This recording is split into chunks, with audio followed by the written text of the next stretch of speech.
Voilà, alors pour la semaine prochaine, hein, donc du lundi 13 juin 2022 au vendredi 17 juin, bah écoutez, il serait intéressant de s'arrêter un petit peu sur ces données économiques, étant donné que nous sommes bien entendu dans un contexte très inflationniste et avec peu de croissance un peu partout dans le monde.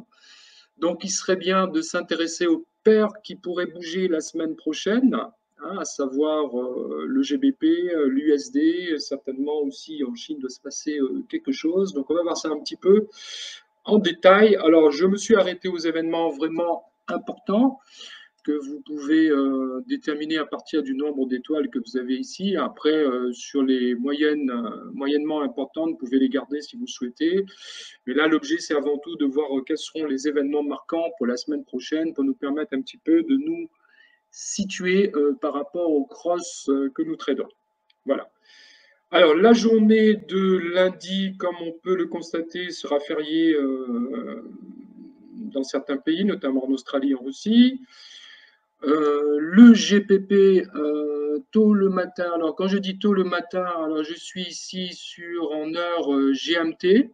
Donc, pour ceux qui sont à Paris, vous rajoutez plus 2. Moi qui suis un peu plus loin, je rajoute plus 4. Donc, on aura la production manufacturière au Royaume-Uni. Donc, pour plus de détails, on peut éventuellement cliquer pour savoir un petit peu le sens de cet indicateur, hein, comme vous le voyez ici, hein, la production manufacturière hein, mesure la variation de la valeur totale ajustée à l'inflation. Donc, c'est quand même un indicateur intéressant de surveiller pour ne pas se positionner à la veille de cette news et éventuellement prendre ses profits si on est juste à l'approche de la news, hein. Alors le mardi, nous aurons quelques indicateurs aussi qui intéresseront le GBP, le salaire moyen bonus compris, l'évolution du nombre de demandeurs d'emploi, donc une journée assez chargée sur le GBP ce mardi 14 juin 2022. L'indicateur ZU,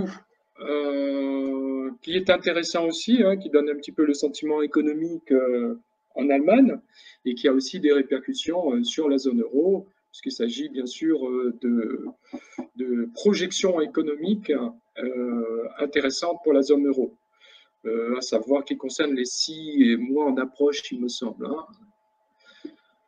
Voilà, c'est bien ça, une lecture. Voilà. Très bien. Alors, l'indicateur ZIO, ben, ceux qui traitent le DAX notamment, ça pourrait être intéressant hein, d'être proche de la news pour soit prendre du profit ou soit éviter de trader à ce moment-là, hein. Bon, et puis nous avons les news à 12h30 pour les US, à 12h30 GMT, j'insiste bien. Donc les prix à la production. Donc là aussi, c'est un indicateur intéressant aux États-Unis. Donc ça risque de faire bouger certains crosses contenant du USD XXX hein, ou XXX USD. La journée du mercredi, très chargée aux USA, hein. En Chine, nous avons très tôt dans la soirée la production industrielle chinoise. Et puis dans l'après-midi, les news US, vente au détail principale, vente au détail mensuel, les projections économiques du FOMC, le communiqué du FOMC, la décision de la Fed sur les taux d'intérêt et la conférence de presse du FOMC. Voilà, pas mal de news qui concernent les États-Unis sur la journée du mercredi. Et puis le PIB de la Nouvelle-Zélande à 22h45, donc dans la soirée pour nous, voire le matin pour certains. Donc pour ceux qui traînent le HND USD, ce serait peut-être intéressant, hein. L'Australie pour la journée du jeudi 16 juin, hein, l'évolution de l'emploi. Donc le ROD, le USD éventuellement, c'est une news qui pourrait affecter ces crosses-là. Et bien sûr, pour ceux qui traitent l'USD CHF notamment, la décision de la banque suisse sur les taux d'intérêt. Donc là, il faudra effectivement éviter de se positionner, hein, surtout sur des décisions concernant les taux d'intérêt. Ça bouge pas mal sur les marchés à ce moment-là. Hein. Le GPP qui revient, la décision de la Banque d'Angleterre sur les taux d'intérêt en juin. Et puis, nous terminerons pour la journée du jeudi sur cette news aux USA, les permis de construire et l'indice manufacturier de Philadelphie. Et enfin, pour jeudi, l'indice des prix à la consommation en zone euro. Ça aussi, c'est intéressant à suivre, mais ça aura moins d'impact que les données américaines, hein, bien souvent. Mais ma foi, c'est toujours à surveiller si vous tradez l'euro-dollar et des paires qui se croisent, enfin des devises qui se croisent avec l'euro. Donc, comme vous l'avez pu constater, nous avons une semaine relativement chargée la semaine prochaine. Alors moi, j'aime bien regarder le calendrier économique pour anticiper sur mes prises de profit ou voir préparer des crosses, hein, par rapport à ces news. Bien évidemment, je ne vais pas entrer sur les news, mais attendre un petit peu pour voir ce que ça donne et puis à la suite se positionner. Voilà. Et puis pour sa culture générale, c'est toujours intéressant de s'intéresser à ces données économiques pour son bagage personnel, mais aussi connaître un peu mieux les crosses de telle ou telle devise. Voilà. Nous allons passer à présent au graphique. Voilà, donc là, a priori, vous devriez voir. Alors, je m'aperçois qu'on vient d'avoir un signal sur l'heure USD. Alors, qu'en est-il de ce cross? Alors, très clairement, nous avons un biais baissier sous 1,08, un biais haussier au-dessus. En daily, nous avions un range. Donc, un range, nous avons une bougie là qui vient juste de casser le range journalier. Petit pullback. En 4 heures, je suppose, oui, c'est bien ça, un petit pullback en 4 heures. Donc là, on cherche éventuellement un ralentissement H4 ou un retournement M30 ou M40. Le retournement M40 est en cours, le M30 est en cours aussi. Donc à la clôture de cette bougie, nous avons un signal à la vente. Donc signal à vente, petit stop juste au-dessus, hein, au-dessus du profil de marché, hein, daily. Parce que bien souvent, les petites mèches là qui traînent vous font sortir du marché. Donc, autant le positionner bien au-dessus le stop. Alors, le GBP USD en hebdomadaire. Donc, on a un biais baissier, on va dire, sous 1,32, un biais haussier au-dessus. En daily, on voit que les prix sont en train de ranger dans une fourchette de prix qui part de, on va dire, alors, de 1,2430 à 1,2653. Donc là, ce qui serait intéressant, c'est d'essayer de vendre le haut de ce range journalier sur un ralentissement H4 ou un retournement M30, ou bien attendre un double signal par ici, hein, double signal H4D1 et entrer sur le H4. Voilà. Alors attention quand même sur le GBP USD, puisque nous sommes quand même en hebdo dans, allez, on va dire, 1, 2, 3. On risque d'avoir une troisième impulsion. Donc, il faudra être vigilant sur cette troisième impulsion qui pourrait être bloquée ici sur ce plus bas là. Hein, voilà. Trade, oui, mais en adaptant son risque étant donné l'âge de la tendance hebdomadaire. L'USD JPY, l'affaire sur laquelle j'ai fait une belle performance à titre personnel. Hein. Voilà, et ce n'est pas encore terminé. Alors, on est parti, on est sorti d'un range hebdomadaire ici. Une belle impulsion, hein, une impulsion daily. Hein. Puis, on a eu cette consolidation daily. Ben, moi, j'ai attendu justement, parce que je suis parti du principe que ce n'est que la première impulsion de la tendance haussière hebdomadaire. Donc, je m'attendais à une deuxième impulsion. Alors, comment je suis entré ici? Tout simplement, alors, si je vais en journalier, voilà. Je me suis dit, si on quitte ce range daily qui était en formation, soit on risque de descendre un petit peu, hein, mais pas beaucoup, vu comment dire, la performance du dollar par rapport à la chute du yen. Je m'attendais à une deuxième impulsion. Alors j'ai essayé de contrer cette tendance baissière au daily. C'est ce que j'ai fait. Hein, en la contrant, comment je l'ai contré? Tout simplement sur des ralentissements.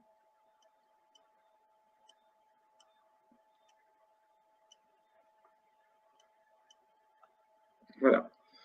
Petite sortie H4 ici, qui est une réintégration daily. Hein.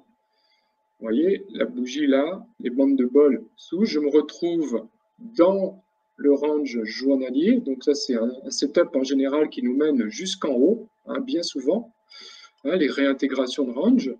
Donc là, j'ai eu ce retournement H4 qui traduit à la fois la réintégration, hein, daily, puisque si je découpe mon mouvement en daily, on aura quelque chose comme ça. Hein, hop, hop.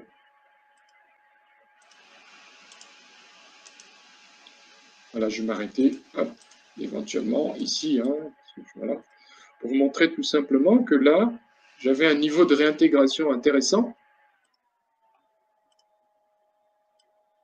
celui-là, et bien ça tombait bien, j'avais une petite compression H4, boum, et bien écoutez, moi je souhaite continuer de suivre mon biais haussier, et ben j'ai un setup en H4 qui traduit un ralentissement de la tendance baissière au daily, ben je l'ai prise, tout simplement. Puis après, j'ai renforcé. Et là, je vais attendre une nouvelle impulsion daily. Donc là, je me prépare à ce petit range H4. Voilà, je vais grossir un peu.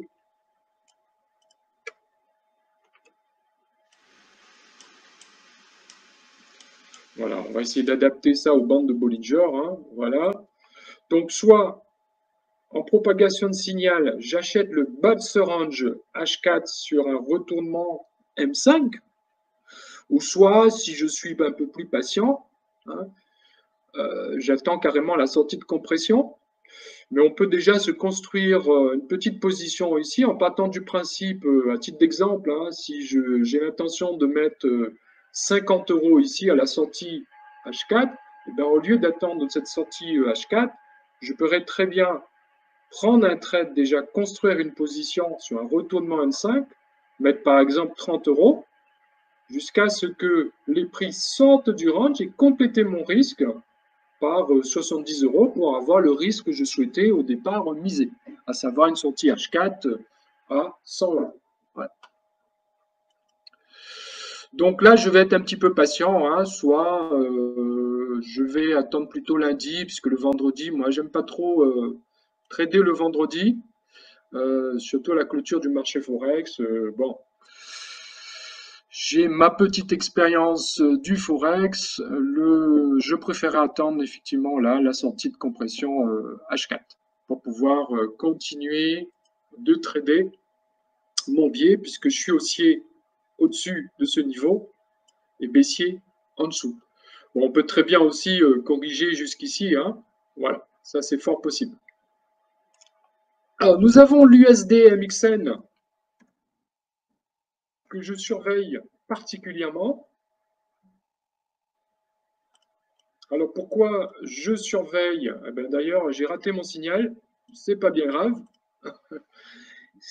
Voilà, alors je surveille cette pierre tout simplement, voilà, parce que je suis dans un grand range mensuel. Voilà, vous voyez, grand range mensuel. Donc là, forcément, ça sera une zone difficile à passer. On pourrait la passer, hein, mais à mon sens, il y a plus de chances qu'on essaye de remonter plutôt qu'on descende. Donc là, on va essayer de choper un retournement journalier, hein, voire un ralentissement hebdo qui sera un peu plus long. Donc le retournement journalier, il faudrait peut-être découper le mouvement en H4. Donc si je découpe mon mouvement en H4, donc je vais partir d'ici, hein, hop, changer de couleur après. Voilà. On est dans cette, alors, un petit mouvement ici, encore un petit mouvement ici, encore un petit mouvement. Donc là, j'ai eu mon retournement journalier. Voilà, on avait un signal soit sur cette bougie-là, je dirais même sur cette bougie, même si après, en fonction du positionnement de son stop, voilà. Mais en général, il vaut mieux éviter d'entrer quand les prix partent de très loin comme ça. Hein. C'est-à-dire prendre cette bougie-là, c'est un peu risqué, étant donné que sur les unités inférieures, vous avez déjà pas mal d'impulsions et ça risque de comprimer encore, etc. Ce qui s'est passé un petit peu, puisqu'on a eu un pullback sur le niveau H4 pour repartir sur cette belle bougie. Voilà. Donc, on risque d'avoir un petit obstacle ici, mais ça, c'est pas bien grave. Hein. Vous gérez votre risque à l'approche de ce niveau. Hein. À partir du moment où votre stop est bien positionné et que vous acceptez ce risque, si jamais les prix vont contre vous, bon, c'est pas la peine de s'affoler sur ce niveau-là. Effectivement, si ça bloque, il y a comment dire, un contre-signal qui montre un certain ralentissement. Effectivement, vous pourriez anticiper votre sortie. Mais bon, pas trop craindre ce niveau-là. Laissez courir les prix. Faites confiance à votre trade, puisque là, on est quand même sur un bon niveau mensuel. Alors, on peut très bien avoir les prix qui par principe, pourraient très bien faire ça. Je vais agrandir un peu. Voilà, et me mettre en W, voire même en journalier, ça sera peut-être un peu plus clair. Hop, voilà. Les prix pourront très bien faire ça, hein, c'est-à-dire, voilà. Alors, je vais changer ça. Prendre un pinceau. Pas ici, donc ça doit être là, ça, quelque part ici. On pourrait très bien avoir quelque chose comme ça en hebdo, hein, voilà, on pourrait très bien faire ça. Hein. Voilà. Donc ça, puisqu'ici on va surtout rechercher un ralentissement hebdo. Donc l'hebdo part de là-haut, il descend, il fait une première phase haussière, il va redescendre un petit peu, voilà, pour traduire véritablement le ralentissement hebdomadaire. Là, on est, si vous voulez, sur la première jambe en daily. Donc effectivement, si on commence à entrer ici, on risque d'être bloqué à un moment donné pour justement traduire le ralentissement hebdomadaire. Parfois, il vaut mieux attendre une petite compression D1 ici, voire un double signal H4, D1 pour mieux partir. Mais bon, si vous l'avez pris longtemps en avance, c'est pas plus mal non plus. Alors, l'USD CAD.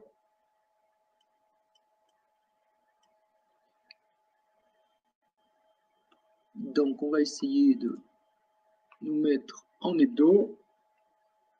Alors, en hebdo, on est dans un range,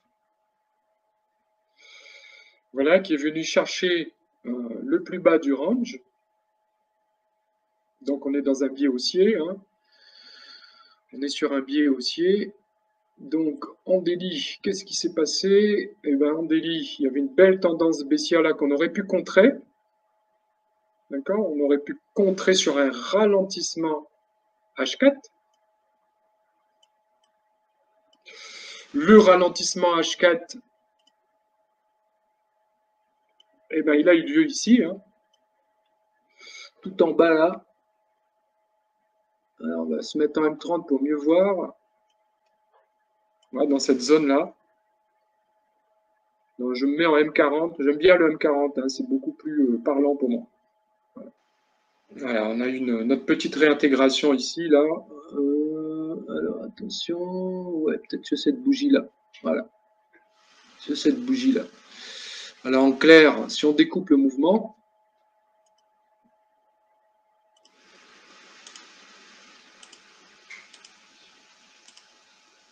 on fait après une petite compression ici, on monte, on descend, ouais, à la rigueur. Ouais.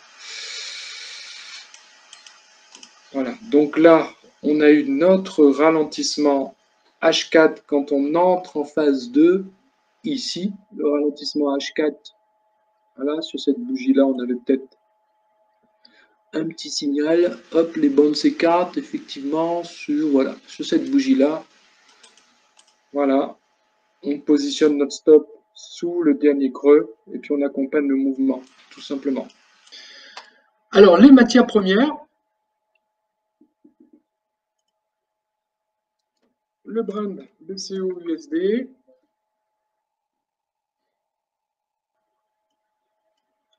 bon, on est toujours sur une tendance haussière, on va aller certainement tester les plus hauts, hein.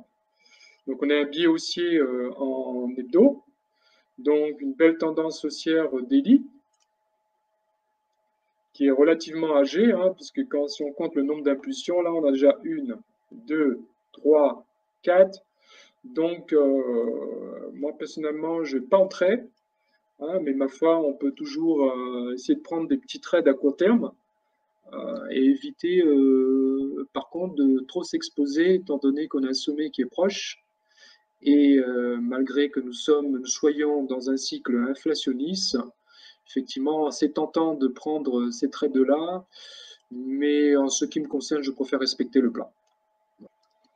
Alors, on va commencer par le leader, BTC USD TP. Donc, biais baissier sous 34 000, haussier au-dessus, range journalier. Donc, j'essaye de vendre le haut du range, voilà, ou attendre un double signal ici. Et bien sûr, en faisant attention à ce niveau, qui peut être un niveau problématique. Voilà, ce niveau-là, c'est quand même, ça doit être le plus bas, ouais, mensuel. Voilà. Sachant qu'après, si on met les volumes ici, je vais essayer de mettre des volumes là. On n'a plus rien ici, hein, voilà. Voilà, il y a ça qui pourrait bloquer le prix, les 19-20 000 ici. Mais sinon, vous avez toute cette zone d'aspiration, hein, qui pourrait nous conduire très très loin. Voilà. Donc là, on est encore sur une zone assez volumique, hein, voilà.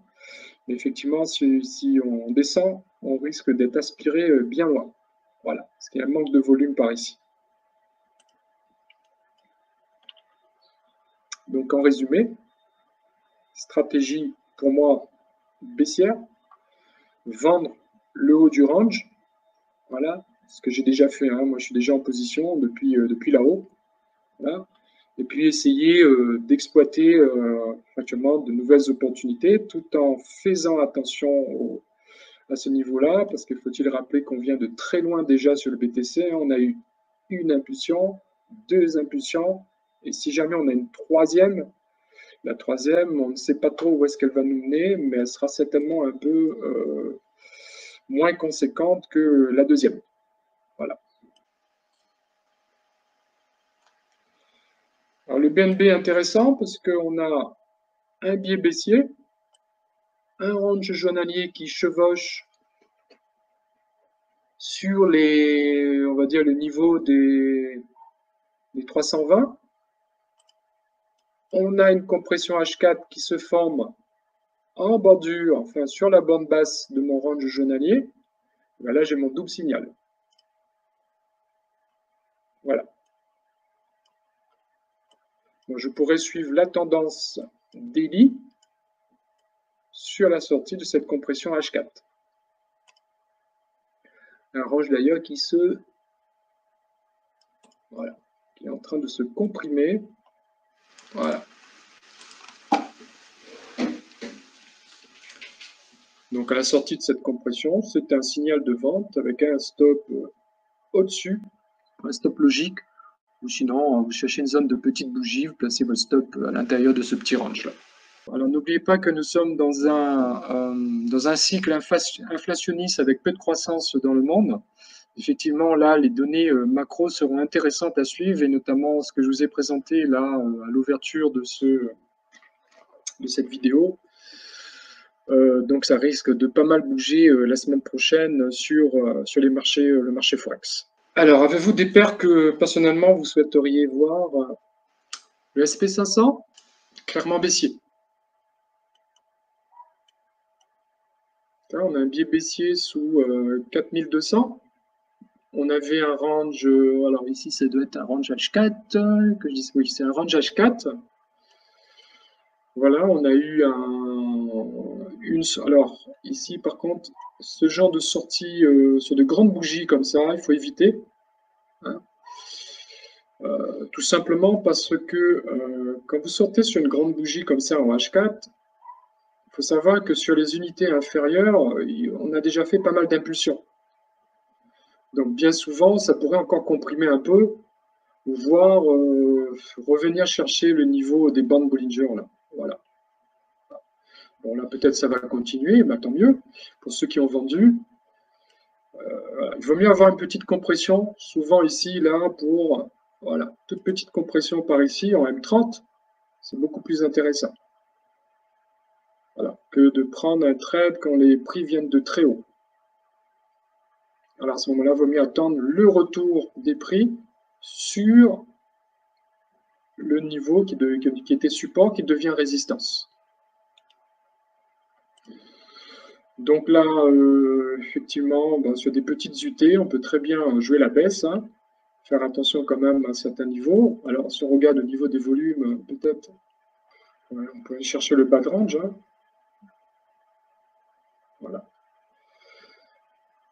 Voilà, on a quand même un niveau ici, peut-être qui pourrait être la zone de polarité. Il y a un potentiel range daily là, parce que je vois en haut ça s'est retourné, les bandes ici, voilà. Donc ici ça pourrait un petit peu se tasser, voilà. Mais l'objectif des 3880 ne sont pas déraisonnables. Alors, petite remarque, moi je l'ai appris parce que je traite beaucoup le BTC. Je calque toujours mes interventions sur le BTC en fonction du SP500. J'ai remarqué que c'était, depuis quelques temps, c'est très corrélé. Alors peut-être qu'il y a beaucoup de sociétés du SP500 qui ont intégré dans leurs actifs tous les cryptos, et particulièrement le BTC. Et vous pouvez regarder, il suffit que le SP500 prenne un sens, le BTC va suivre tout de suite. Alors si je mets ici en comparaison, je vais aller sur les graphiques du BTC. Voilà, regardez-moi ça. Regardez cette phase baissière, phase baissière. D'accord, range, range. SP500 qui chute, le BTC qui... Donc pour moi, c'est devenu vraiment comment dire, un repère avant d'intervenir sur le BTC. Du moins, depuis quelques temps, je m'aperçois effectivement que c'est très corrélé. Une corrélation positive évidente entre le BTC et le SP500. Voilà. Donc, pas question pour moi de prendre une position sur le BTC à contresens du SP500. Voilà. Ça, c'est une première chose. Et la deuxième chose, si le BTC chute, les ALS, pour moi, pas question d'y aller chercher des achats. Ça aussi, j'ai pu constater que si le BTC tousse, tout le monde va tousser. Et par contre, si le BTC est dans une bonne santé à la hausse, alors à ce moment-là, j'irai voir un petit peu ce qui se passe sur la capitalisation du BTC, c'est-à-dire sa dominance. Et en fonction de sa dominance, je me positionnerai sur les alts. Alors, BTC.D. Voilà. Alors, ça, effectivement, ça représente le poids du BTC dans le marché des cryptos. Donc, forcément, si votre BTC grimpe et que vous avez votre dominance qui grimpe, pour que le BTC continue de grimper, forcément, les alts, il faudra une réaction, parce que c'est un rapport de numérateur et des dénominateurs. Merci à vous. Écoutez, voilà, on va essayer de faire les choses simplement. Et je suis passé par là aussi. Et puis au début, effectivement, c'est un peu dur pour tout le monde. Mais après, comme je vous dis, c'est le travail, l'acharnement sur les graphiques, aller chercher les petits détails, ça paye souvent. Et ne pas abandonner surtout ces stratégies, parce que c'est pas parce qu'on a perdu 4 ou 5 trades d'affilée, on va penser que sa méthode est mauvaise. C'est pas forcément ça. C'est une question d'espérance de gain, quoi. Peut-être les 4 premières, c'est justement, ça n'a pas été de votre côté, mais si vous avez une espérance de gain qui vous donne, je ne sais pas moi, hein, sur 10 trades, vous en avez 6 sur lesquels vous allez perdre 20 et puis les 4 autres, vous gagnez 50, vous voyez que si vous attendez un petit peu, votre méthode risque d'être bonne et ne pas abandonner rapidement parce que vous avez perdu 4 ou 5 trades d'affilée. Il faut persévérer, il faut comprendre pourquoi on a perdu, essayer de ne pas répéter les mêmes erreurs. Et ce n'est pas forcément la stratégie qui fait défaut, pas forcément votre méthode qui fait défaut. Parfois, c'est justement le manque de patience et de rigueur. Voilà. Donc moi, personnellement, 2 ans et 2 premières années, ça n'a pas toujours été rose. Hein. Voilà, après, j'ai commencé à ne plus perdre, pour ne pas dire gagner. Et c'est au bout de 3 ans, 3 ans et demi, que j'ai commencé vraiment à voir les choses un peu décoller. Voilà. Et c'est là que j'ai compris qu'effectivement, c'est la persévérance, la rigueur, la discipline. Et c'est ça qui, au-delà de votre formation, emmènera de la valeur ajoutée dans votre système de trading. Voilà. Écoutez, merci à vous et je vous souhaite un très bon week-end et je vous dis à très bientôt.